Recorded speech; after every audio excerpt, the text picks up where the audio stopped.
રાજકોટમાં નકલી આઈપીએસનો પર્દાફાશ થયો। પીએસઆઈ અને ડીએસપીની નોકરી અને પ્રમોશનની લાલચ આપનાર નકલી આઈપીએસ સહિત બે શખ્સો સામે 1.5 કરોડની છેતરપિંડીનો આરોપ। રાજકોટ તાલુકાના નવાગામે રહેતા અને ખેતી તેમજ પશુપાલનનો વ્યવસાય કરતા જીલુભાઈ ગમારાનો પરિચય હરિભાઈ ગમારા સાથે થયો।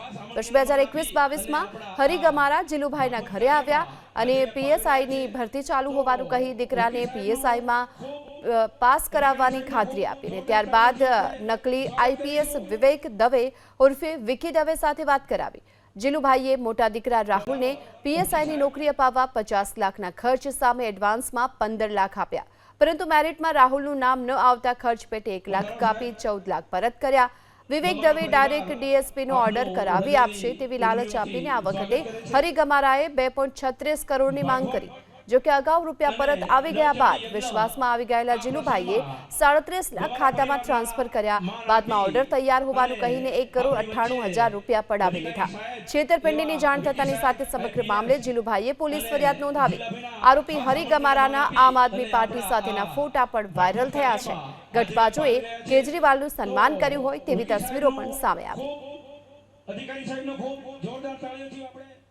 હરિભાઈ ગમારા અને વિવેક ઉર્ફે વિકી દવે આ બંને મળીને ફરિયાદીને એવું કીધું કે તમારા દીકરા જે છે એમને હું પીએસઆઈની પરીક્ષામાં પાસ કરાવી દઈશું। મારી ગૃહ વિભાગમાં લાગવગ છે અને મારો મોટા માણસો સાથે ઉઠક બેઠક છે, તો હું તમારા છોકરાને પીએસઆઈની પરીક્ષા પાસ કરાવી દઈશું। એના નામે એમના પાસેથી 50 લાખની ટોટલ માંગણી કરી 15 લાખ એડવાન્સ રીતે લઈ લીધા હતા।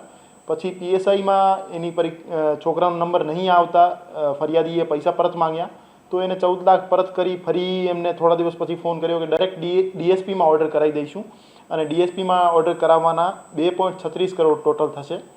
તો આ રીતે ફરિયાદીના દીકરાનો ડીએસપીમાં ઓર્ડર કરાવવાની લાલચ આપી 2.36 કરોડ ફરિયાદી પાસેથી લીધા અને એમને 88 લાખ ટોટલ પરત કર્યા અને 1.48 લાખ જે છે 1,48,00,000 ટોટલ રકમ એ એની પાસેથી છેતરી લઈ પરત નહીં કરી। તો આ બાબતે ગુનો દાખલ કરવામાં આવેલ છે અને અત્યારે તપાસ ચાલુ